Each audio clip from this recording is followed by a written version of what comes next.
నమస్కారం. Rainbow hospital సుఖీభవకు స్వాగతం. Powered by star hospital. తలపై మెత్తటి పట్టుకుచ్చు లాంటి జుట్టు ఎందుకు రాలిపోతుంది? జుట్టు రాలడాన్ని నివారించుకోవచ్చా? జుట్టు రాలడానికి కారణాలతో పాటు వాటిని అధిగమించే పరిష్కార మార్గాల గురించిన ప్రత్యేక కథనాన్ని ఈరోజు మీకు అందిస్తున్నాం. తలపై పట్టుకుచ్చు లాంటి జుట్టు ఈవేళ పట్టు సడలిపోతోంది. నిస్సారమైన ఆహారం, నిత్యం అంతులేని ఒత్తిళ్లు, ఆందోళనలు నేడు వెంట్రుకల కుదుళ్లను కదిలిస్తున్నాయి. 25 ఏళ్ల వయసులో ఈవేళ మనలో చాలా మందికి జుట్టు పలచబడిపోతోంది. కొంతమందికి చిన్న వయసుకే బట్టతల వచ్చేస్తోంది. అసలు జుట్టు ఎందుకు రాలిపోతోంది? జుట్టు రాలడాన్ని అరికట్టలేమా? జుట్టు రాలిపోవడానికి కారణాలు, వాటిని అధిగమించే పరిష్కార మార్గాల గురించి ప్రత్యేక కథనాన్ని ఇప్పుడు చూద్దాం.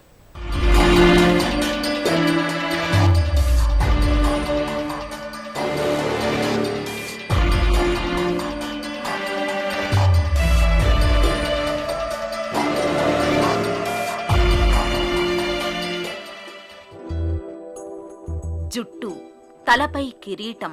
జుట్టున్నమ్మ ఎన్ని కొప్పులైనా వేయగలదు, ఎన్ని హొయలైనా పోగలదనే సామెతలు కూడా కోకొల్లలు. నిజానికి చంద్రబింబం లాంటి ముఖానికి నిండుదనం తీసుకురావడంలో జుట్టుది కూడా ప్రధాన పాత్రే. అయితే ఆ జుట్టుకు రాను రాను నిలకడ లోపిస్తోందా? చూస్తోంటే అలాగే కనిపిస్తోంది. ఇటీవలి కాలంలో 20 ఏళ్లు కూడా దాటకముందే నెత్తిన జుట్టు కుచ్చులు కుచ్చులుగా రాలిపోతోందనే ఫిర్యాదులు అటు అబ్బాయిల నుండి ఇటు అమ్మాయిల నుండి కుప్పలు తెప్పలుగా వినిపిస్తున్నాయి. నిజమే, జుట్టు రాలిపోవడం అనేది నేడు యువతీ యువకుల్ని పట్టి పీడిస్తున్న అతి శారీరక, మానసిక పెద్ద సమస్య. హెయిర్ ఫాల్ అనేది ఈరోజు చిన్న పిల్లల కాడి నుంచి పెద్దవాళ్ళ వరకు అయిపోయారు. ఇంతకు ముందే ఏంటంటే అసలు చిన్నపిల్లలకి హెయిర్ ఫాల్ అంటే ఏంటో తెలిసేది కాదు. చిన్నపిల్లలకి మా జనరేషన్లో చూసుకుంటే మా చిన్నప్పుడు మాకు హెయిర్ ఫాల్ అని చెప్పిన గుర్తు కూడా లేదు. అంటే పేరెంట్స్ అనుకోవడం లేదు, మేము చెప్పడం గుర్తు కూడా లేదనమాట మాకు. అంటే ఇవాళ రేపు చూస్తుంటే అసలు ఈ జనరేషన్ చూస్తుంటే హెయిర్ ఫాల్ అనేది ఎంత చిన్నప్పటి నుంచి స్టార్ట్ అయింది బాబోయ్. 10th నుంచి 8th క్లాస్ దగ్గర నుంచి హెయిర్ ఫాల్ అనేది మొదలైపోయిందండి. అంటే ఏంటంటే కిడ్స్కి 14 ఇయర్స్ దగ్గర నుంచి హెయిర్ ఫాల్ అనేది స్టార్ట్ అయిపోయింది. 14 ఇయర్స్ దగ్గర నుంచి ఆడపిల్లలు హెయిర్ ఫాల్తో మొదలవుతున్నారు అనమాట. మగపిల్లలు అట్లీస్ట్ 17 ఇయర్స్ వచ్చేసరికి వాళ్ళు కంప్లైంట్ చేస్తున్నారు.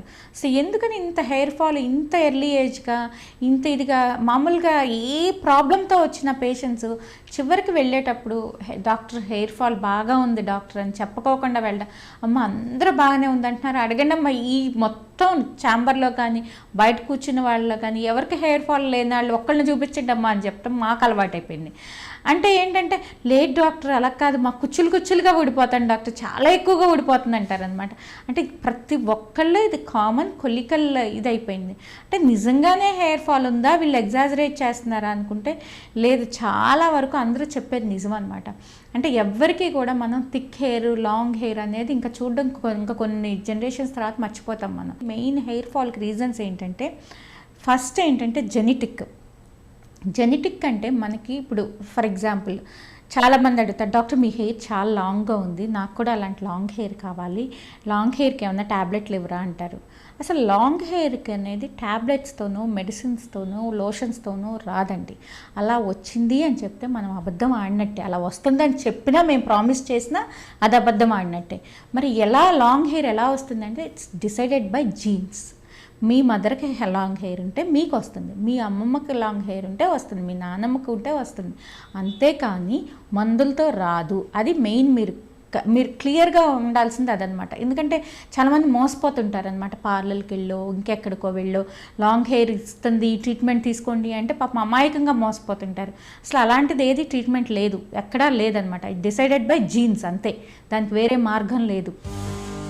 దువ్వెనతో అలా దువ్వుకున్నప్పుడు, షాంపూతో తలస్నానం చేసినప్పుడు వెంట్రుకలు తెగరాలిపోతున్నాయని బాధపడేవారు మనకు చాలా మందే కనిపిస్తుంటారు. నిజానికి మన తల మీద దాదాపు 1,00,000 నుండి 1,50,000 దాకా వెంట్రుకలుంటాయి. వాటిలో రోజుకు 100 లోపు ఊడిపోవడం అన్నది పెద్దగా గాభరా పడాల్సిన విషయమేమీ కాదని డాక్టర్లు చెబుతారు. ఎందుకంటే మన తలపై ఉండే జుట్టులో పెరిగే స్థితిలో ఉండేవి, విశ్రాంతి స్థితిలో ఉండేవి, ఊడిపోవడానికి సిద్ధంగా ఉండేవి అని 3 రకాలుంటాయి. తలపై ఎప్పుడు తీసుకున్నా 90% జుట్టు పెరిగే స్థితిలోనే ఉంటుంది. నిత్యం 100 కంటే ఎక్కువగా వెంట్రుకలు ఊడిపోతున్నట్టు అనిపిస్తే అప్పుడు డాక్టర్ని కలిసి కారణాలను కనుక్కోవాల్సి ఉంటుంది. హెయిర్ ఫాల్ అనేది ఆడపిల్లల్లో ఏంటంటేనండి ఇన్ జనరల్ లూజ్ ఉంటుంది అనమాట. అంటే ఆల్మోస్ట్ స్కాల్ప్ అంతా కూడా అక్కడక్కడ రాలిపోతూ ఉంటుంది. అంటే ఒక ఏరియాలో కాకుండా స్కాల్ప్ అంతా రాలిపోతూ ఉంటుంది అనమాట. అలా పలచబడుతుంది, స్కాల్ప్ అంతా పలచబడుతుంది అనమాట యూనిఫామ్గా. సో ఇది ఎందుకు వస్తుంది అంటే కనుక చిన్నప్పటి నుంచి స్ట్రెస్ మెయిన్ ఏమంటే మన స్ట్రెస్ లెవెల్స్ ఎలా ఉంటున్నాయి అంటే 7th నుంచినే మనం ఈ కార్పొరేట్ స్కూల్స్లో పెట్టేసి వాళ్ళకి ఐఐటికి ఇప్పటి నుంచి 7th నుంచి మనం కోచింగ్ స్టార్ట్ చేస్తున్నాం. అంటే ఏంటంటే వాళ్ళు ఆడుకోవడంలా, వాళ్ళు ఎంజాయ్ చేయట్లా, వాళ్ళ చైల్డ్హుడ్ ఎంజాయ్ చేయట్లా, వాళ్ళకి ఫుడ్ హ్యాబిట్స్ కూడా మారిపోతున్నాయి. అంటే వాళ్ళకి తెలిసిందల్లా ఒక్కటే స్ట్రెస్, వాళ్ళ క్లాస్లో వాళ్ళు ఐఐటి బ్యాచ్లో ఉన్నారా లేదా అంతే, లేరా పేరెంట్స్ స్ట్రెస్ పెట్టేస్తారు వాళ్ళకి, ఇంకా వేరే ఏ రకంగా చూడలే. ఆ స్ట్రెస్కి జుట్రాలకి ఏమైపోతుందండి, జుట్టు రాలిపోతారు. నెంబర్ 2 ఏంటంటే పోషకాహార లోపం అనమాట. ఎందుకు ఉండదు, వాళ్ళకి ఎప్పుడో ప్రొద్దున్నే ఇంత బాక్స్లో పెట్టిస్తారు, మళ్ళీ రాత్రికి వస్తారు ఇంటికి, ఈ లోపల ఏం తింటున్నారు, ఏం క్వాలిటీ ఫుడ్ తింటున్నారు, ఎవరు చూస్తున్నారు, లేదు. సో డెఫిషియన్సీ వల్ల కూడా, ఐరన్ డెఫిషియన్సీ వల్ల కూడా, ఈ ఇనుము తక్కువ అవడం వలన కూడా హెయిర్ ఫాల్ అనేది ఎక్కువగా ఉంటుంది. ఇవాళ రేపు థైరాయిడ్ అనేది మనం ఎక్కువగా వింటున్నాం. ఆల్మోస్ట్ చాలా మందిలో ఈ థైరాయిడ్ ప్రాబ్లం ఎక్కువగా ఉంటా ఉందన్నమాట. థైరాయిడ్ వలన కూడా హెయిర్ ఫాల్ అనేది ఉంటుందండి.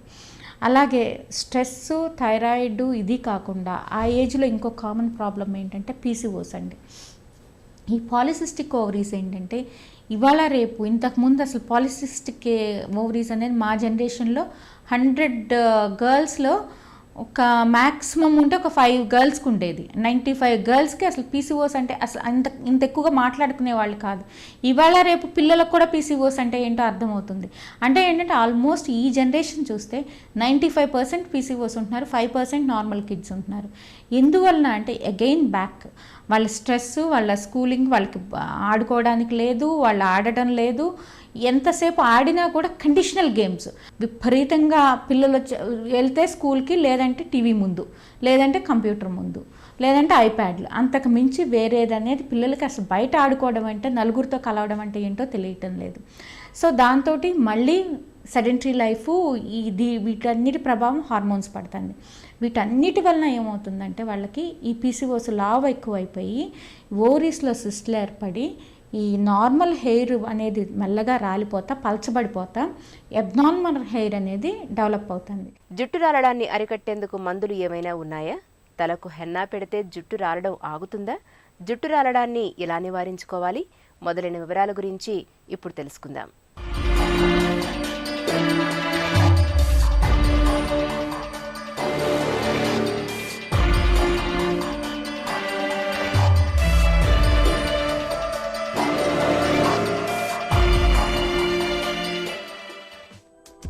ఎవరికి ఎంత జుట్టు ఉందనేది, ఎలాంటి జుట్టు ఉందనేది, ఆ జుట్టు ఎంతకాలం ఉంటుందనే విషయాలన్నీ కూడా జన్యువుల మీద ఆధారపడతాయి.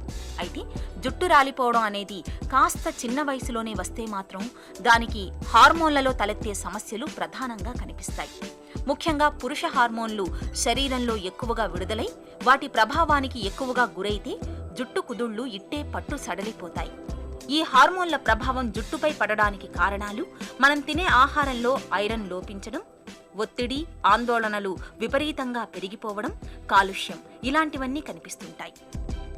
ఇంకొకటి ఉంటుందండి, అలపేషియా ఏరియేటా అంటాం అనమాట. అదే మన తెలుగులో పెయిన్ కొరుగుల్లాగా అంటాం అనమాట. అదేంటంటే దానికి రీజన్ ఇది అని ఎవరో చెప్పలేరండి. అంటే దీనివలన మనకి ఈ పెయిన్ కొరుకుడు వస్తుంది, దీనివల్ల మనకి ఈ ఏరియాలో ఇట్లా హెయిర్ ఫాల్ ఉంటుంది అనేది మాత్రం ఎవరో చెప్పలేరు. అక్కడక్కడ మన రౌండ్గా మన హోల్స్ లాగా పడిపోతుంది. అంటే హోల్స్ అంటే బట్టతలు అనమాట. హెయిర్ పోయి రౌండ్గా అన్ని ఏరియాల్లో, స్కాల్ప్లో ఒక 3-4 ఏరియాల్లోనూ మనకున్న సివియారిటీని బట్టి మనకు వస్తుంది అనమాట. వీటికి రీజన్స్ అనేది ఇది రీజను, దీనికి ఫంగల్లో, దీనికి వైరల్లో, దీనికి బ్యాక్టీరియాల్లో, దీనికి ఈ హార్మోన్స్ అనేది మాత్రం ఎవరూ ఐడెంటిఫై చేయలేదు. దీనికి ట్రీట్మెంట్ ఉందా అంటే మనం డెఫినెట్గా ఒక్కొక్కసారి ఏ ట్రీట్మెంట్ లేకపోయినా 1-2 ప్యాచెస్ వచ్చి మళ్ళీ అంతటికి అదే హెయిర్ వచ్చేస్తుంది. ఒక్కొక్కసారి ఏమవుతుందంటే మనం ఎంత ట్రీట్మెంట్ ఇచ్చినా కూడా హెయిర్ రాకపోవచ్చు అనమాట. దానికి ట్రీట్మెంట్ ఏముంటుందంటే బేసిక్గా మినాక్సిల్ సొల్యూషన్స్, ఈ స్టెరాయిడ్ ఇంజెక్షన్, లోకల్ ఇంజెక్షన్స్, లేదంటే ఈ టాక్రోలిమస్ కానీ పీమిక్రోలిమస్ కానీ రాస్తే అది హెయిర్ స్టిమ్యులెంట్గా పనిచేసి కొంతమందికి రావచ్చు. కొంతమందికి ఎంత చేసినా కూడా స్టెరాయిడ్ లోకల్ షార్ట్స్ ఇచ్చినా కూడా రాకపోవచ్చు అనమాట. వచ్చినా వైట్ హెయిర్ రావచ్చు అనమాట. సో ఇదొక రీజన్ హెయిర్ ఫాల్కి. ఇవన్నీ కూడా కంట్రిబ్యూట్ చేస్తాయండి. సో ఇప్పుడు మనకి ఇన్ని రీజన్స్లోనూ మెయిన్ బేసిక్ రీజన్ వచ్చి మనకి అందరం గమనించినట్టయితే స్ట్రెస్ అనేది ఫోర్స్ఫుల్గా మనం తీసుకుంటుంది. నెక్స్ట్ ఏంటంటే మన చేత్తో మనం చేసుకునేది అనమాట. ఆడపిల్లలు అయితే డెఫినెట్గా 100% ఆడపిల్లలు కాదులేండి, మగపిల్లలు కూడా ఇవాళ రేపు ప్రతి ఒక్కళ్ళు స్ట్రైట్నింగ్, కర్వింగ్, కలరింగ్ అనేది 3 చాలా కామన్గా అయిపోయినాయి. ఈ 3 అవాయిడ్ చేయగలిగి ప్రతిరోజు స్కాల్ప్ నీట్గా వాష్ చేసుకుని తర్వాత చక్కగా మన కొబ్బరి నూనె అనేది తలస్నానానికి ముందు రాసుకుని ఫ్రిజీనెస్ తగ్గడానికి, ఇవన్నీ చేయడం వలన డెఫినెట్గా హెయిర్ ఫాల్ అనేది తగ్గుతుంది. దీంతోపాటు సప్లిమెంట్స్ అండి, హెయిర్ సప్లిమెంట్స్ సరిగ్గా ఫుడ్ తీసుకుంటే అసలు హెయిర్ సప్లిమెంట్స్ ఎందుకు? ఫుడ్ ఇప్పుడు ఏ హెయిర్ సప్లిమెంట్ అయినా మినిమం 5 రూపీస్ నుంచి 10 రూపీస్ వరకు ఉంది ఒక్కొక్క ట్యాబ్లెట్. ఎంతకాలం తీసుకోవాలి అలా ఎవరు చెప్పలేరు. ఎంతకాలం అంటే ఎవరు 1 year తీసుకోవచ్చు, 2 years తీసుకోవచ్చు, లైఫ్ లాంగ్ తీసుకోవాలి. ఇవాళ రేపు ఏంటంటే అందరికీ మనం కొన్ని సంవత్సరాలు ఇచ్చేస్తున్నాం హెయిర్ సప్లిమెంట్స్. ఎందుకంటే తప్పట్లేదు.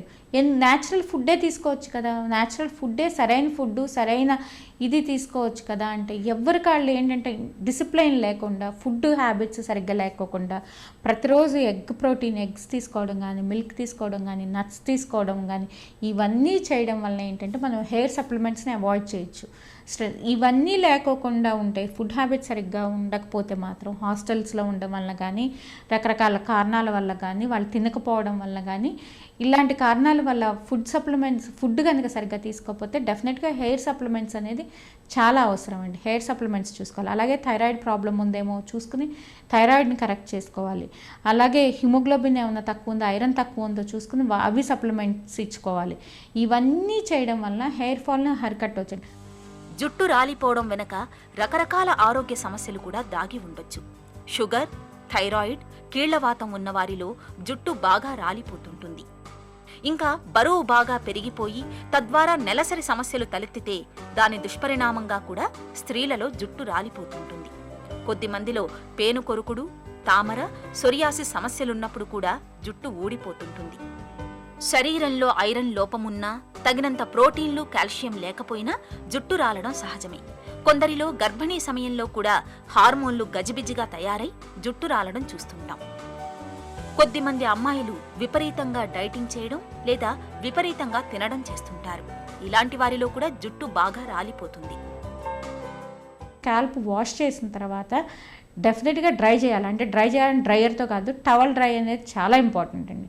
టవల్ డ్రై చేయకోకుండా మనం జడ వేసుకున్న, జుట్టు టై చేసినా కూడా ఇంకా హెయిర్ ఫాల్ అనేది చాలా ఎక్కువగా ఉంటుంది. అలాగే ఫుడ్ టైం టు టైం తీసుకోకుండా ఏదో తిన్నాము వెళ్ళిపోయాము అనుకోండి, సరైన ఆహారం టైం ప్రకారం తీసుకోవడం వల్ల కూడా ఇవన్నీ మనం అవాయిడ్ చేయడానికి అవకాశం ఉంటుందన్నమాట. అలాగే స్ట్రెస్ని అవాయిడ్ చేయడం, ప్రతిరోజు ఒక 1/2 hour ప్రాణాయామం పిల్లలతో చేపించడం వల్ల కూడా మనం చాలా వరకు స్ట్రెస్ నుంచి వాళ్ళని చేయొచ్చు అనమాట. అంటే రిలీఫ్ ఇవ్వచ్చు వాళ్ళకి. మనం అలా ప్రాణాయామం చేసుకుంటే సరైన ఫుడ్ హ్యాబిట్స్ తోటి, సరైన దీంతో కనుక సరిగ్గా హెల్తీగా హెయిర్ని ఉంచుకోవడం వల్ల మనం ఇలాంటి హెయిర్ ఫాల్ని, ఇలాంటివన్నీ మనం అరికట్టవచ్చు అనమాట. అలా కాకుండా ఉండడం వల్ల మాత్రం ఇలాగే ప్రతి ఒక్కళ్ళు కుచ్చులనే చెప్తారు.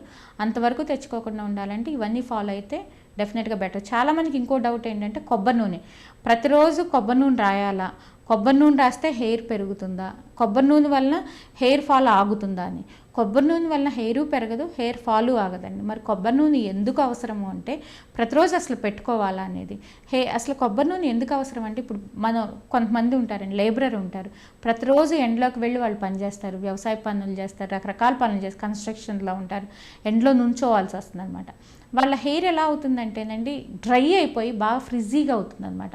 ఆ ఫ్రిజ్జీనెస్ని తగ్గించే దానికోసం కొబ్బరి నూనె ఉపయోగపడుతుంది. అంతేగాని కొబ్బరి నూనె వలన హెయిర్ పెరగడం అనేది జరగదు, హెయిర్ ఫాల్ ఆగడం అనేది జరగదండి. కేవలం మనకు అది ఎలా అంటే హైడ్రేట్ చేస్తుంది మన హెయిర్ని. హైడ్రేట్ చేయడం వల్ల ఏమవుతుందంటే ఆ ఫ్రిజ్జీనెస్ తగ్గి ఆ స్ప్లిట్ ఎండ్స్ రాకుండా ఉంటాయి అనమాట. ఆ స్ప్లిట్ ఎండ్స్ రాకుండా ఉండడం వల్ల హెయిర్ పెరుగుతుంది. అంతేగాని కొబ్బరి నూనె ఆ ఫ్రిజ్జినెస్ తగ్గించుకోవడానికి మనం ఏ రకమైన ఇప్పుడు కోకో షియా బటర్ కానీ ఏది పెట్టుకున్నా ఫ్రిజ్జినెస్ ఉండదు. అంటే కొబ్బరి నూనె కాదు, కొబ్బరి నూనె రీప్లేస్మెంట్కి ఎలాంటి ఆయిల్, ఆల్మండ్ ఆయిల్ పెట్టుకోవచ్చు, ఆలివ్ ఆయిల్ పెట్టుకోవచ్చు, లేదంటే ఈ క్రీమ్స్, ఈ షియా బటర్ క్రీమ్స్ పెట్టుకోవచ్చు, ఆయిల్ రీప్లేస్మెంట్ క్రీములు పెట్టుకోవచ్చు, కండిషనర్ పెట్టుకోవచ్చు. వీటిలో ఏది చేసినా కూడా ఫ్రిజ్జినెస్ తగ్గుతుంది.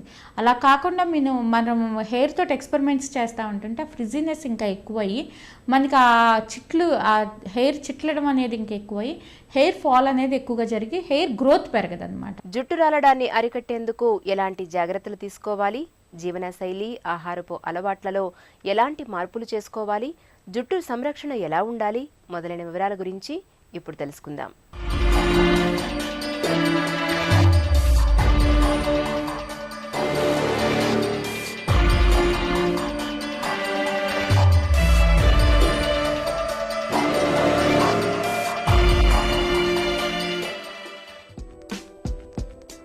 యువతీ యువకుల జుట్టు మీద ఆధారపడి కోట్ల రూపాయల మార్కెట్ నడుస్తోందంటే పెద్దగా ఆశ్చర్యపోనక్కర్లేదు.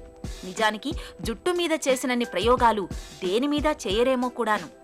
షాంపూలు, ఆయిల్స్, జెల్స్, హెన్నాలు, డైలు ఇలా రకరకాల పరీక్షలన్నీ జుట్టుకు పెడుతుంటారు. దీనికి తోడు హాట్ ఆయిల్స్ అని, పర్మింగులని, కలరింగ్ అని, బ్లీచింగ్ అని, స్ట్రైటనింగ్ అని నానావిధ ప్రయోగాలు కూడా జుట్టు మీద చేస్తుంటారు. వీటి వల్ల వెంట్రుకలు చిట్లిపోవడం, బలహీన పడిపోవడం జరుగుతుంది. హెయిర్ ఫాల్ బాగా ఎక్కువగా ఉన్నవాళ్ళు, అంటే ఆల్రెడీ వాళ్ళు చేయాల్సిందని చేస్తారు, హెయిర్ ఫాల్ బాగా ఉంది, ఇప్పుడు వాళ్ళకి చాలా హెయిర్ లూజ్ అవుతున్నారు, ప్రతిరోజు మోర్ దెన్ 100 హెయిర్ ఫాలికల్స్ కనుక ఉంటే కనుక డెఫినెట్గా హెయిర్ ఫాల్ బాగా ఎక్కువ ఉన్నట్టండి. లెస్ దాన్ 100 కనుక ఉంటే కనుక మోడరేట్గా ఉన్నట్టు అనమాట. మోర్ దెన్ 100 ఫాలికల్స్ ఉన్న చేయాల్సింది ఏంటంటే, లేడీస్ అయితే కనుక అబోవ్ 30 years అయితే మినాక్సిడిల్ 2% వాడొచ్చండి. జెంట్స్ అయితే కనుక మినాక్సిడిల్ 5% వాడాలి. అదే పిల్లలు అయితే నేను మినాక్సిడిల్ అనేది నేను అసలు అడ్వైస్ చేయను. ఆడపిల్లలు, ఎంగేజ్లో ఉన్న వాళ్ళకైతే మినాక్సిడిల్, వాళ్ళకేంటంటే బయోటిన్ సప్లిమెంట్స్ చాలా అవసరం అనమాట. బయోటిన్, ఈ హిమోగ్లోబిన్ తక్కువ ఉంటే హిమోగ్లోబిన్, థైరాయిడ్ చెక్ చేసుకుని బయోటిన్ ఇస్తే సరిపోతుందండి. బయోటిన్ ప్రతిరోజు ఒకటి, అంటే బయోటిన్ ఎప్పుడూ కూడా టూ టైమ్స్ ఇవ్వాలంటే, అంటే మార్నింగ్ ఒకటి, నైట్ ఒకటి. ఎందుకంటే దాని హాఫ్ లైఫ్ వచ్చి 12 hours. సో 12 hours తర్వాత అందుకని 5 milligrams ట్వైస్ ఎ డే ఇవ్వడం బెటర్ అనమాట. 10 milligrams ఒకే తీసుకోకుండా 5 milligrams ట్వైస్ ఎ డే ఇస్తే బెటర్ రిజల్ట్ ఉంటుంది 10 milligrams ఒక సింగిల్ డోస్ కంటే.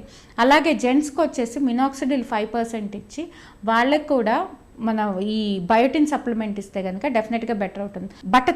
బట్టతల ఉన్న వాళ్ళల్లో కనుక అబోవ్ 40s అయితే కనుక డెఫినెట్గా ఫినిస్ట్రిడిన్ ఇవ్వాలండి. ఫినిస్ట్రిడిన్తో పాటు మినాక్సిడిల్ ఇస్తే కనుక డెఫినెట్గా వాళ్ళకి చాలా వరకు కవర్ అవుతుంది అనమాట. ఆ బట్టతల అనేది చాలా వరకు సర్జికల్గా కాకుండా హెయిర్ ట్రాన్స్ప్లాంట్, మీసోథెరపీతోనే కాకుండా చాలా వరకు కవర్ అవుతుంది. ఆల్రెడీ బట్టతల వచ్చింది, మేము ఇంకా ఇంతకంటే ఎక్కువ ఇంతకాలం ట్రీట్మెంట్ తీసుకోలేము అన్న వాళ్ళకి ఆప్షన్ ఉండనే ఉంది హెయిర్ ట్రాన్స్ప్లాంట్ చేయించుకోవడం వల్ల కూడా ఆ బట్టతల్ని మనం కవర్ చేసుకోవచ్చు. జుట్టు రాలిపోతోంది అంటే ఒకటి హార్మోన్ల లోపం అయి ఉండొచ్చు, లేదా రకరకాల ఆరోగ్య సమస్యలు కూడా కారణం అవ్వచ్చు. మనం నిత్యం వాడే నీటిలో రసాయనాల శాతం ఎక్కువగా కూడా ఉండొచ్చు. మనం తినే ఆహారంలో సరైన పోషకాలు ఉండకపోవచ్చు.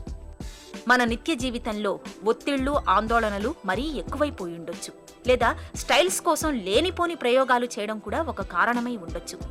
ముందుగా వీటన్నింటినీ నిర్ధారించుకుని అవసరమైతే కొన్ని రకాల మందులు వాడడం వల్ల కూడా జుట్టు రాలడాన్ని నియంత్రించవచ్చు. బట్టతల సూచనలు కనిపించే వారికి కూడా మందులు బాగానే పనిచేస్తాయి. చివరికి హెయిర్ ట్రాన్స్ప్లాంటేషన్ కూడా ప్రయత్నించవచ్చు. జుట్టు రాలడాన్ని అరికట్టేందుకు జీవనశైలి, ఆహారం విషయంలో ఎలాంటి జాగ్రత్తలు తీసుకోవాలో, జుట్టు సంరక్షణ ఎలా ఉండాలో తెలియచేసే ప్రత్యేక కథనాన్ని చూశాం కదా. తిరిగి రేపటి సుఖీభవలో కలుసుకుందాం. మీ విలువైన సూచనలు, సలహాలను వెంటనే మాకు రాయండి. మా చిరునామా Sukhibhava, ETV 2, Ramoji film city, Hyderabad 501512, లేదా sukhibhava@etv.co.in కు మెయిల్ చేయండి. మీ ఆరోగ్య సంజీవిని సుఖీభవ కార్యక్రమాన్ని ఇప్పుడు www.youtube.com/etv2india లింక్ ద్వారా వీక్షించండి.